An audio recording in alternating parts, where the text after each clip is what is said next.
Balita mula sa lungsod ng Quezon, patay ang 3 suspect sa pang-hold up sa isang tindahan ng hardware.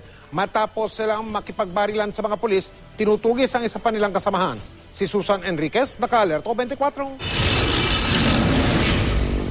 Alas 12 ng tanghali nang hold upin ng 4 na lalaki ang hardware na ito sa Commonwealth Avenue sa North Fairview, Quezon City. Armado ng baril ang mga suspect at agad inihayag ang hold up sa 3 tauhan ng hardware.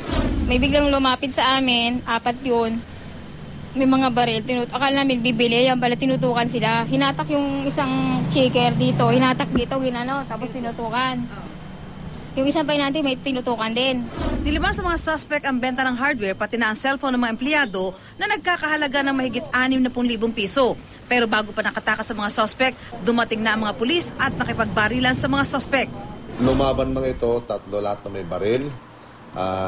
Sabing palad, may nangyari sa kanila. Although tinignan naman para may takbo sana sa ospital, pero wala na. Nakipagbaril na lang pero hindi nakatama. Sa magkakaiwalay na lugar, bumulagta ang mga suspect matapos umanong makipagbarilan sa mga pulis. Nakatakas ang isa pa na nakasakay ng taxi, pero nabawi ang perang hinold up sa hardware. Isa doon sa nadali, yun yung pera, so na-recover din. More or less, 60,000. Inaalam pa ng pulisya ang pagkakakilanlan ng mga suspect pati na ang grupo nito. Susan Enriquez, nakatutok, 24 oras.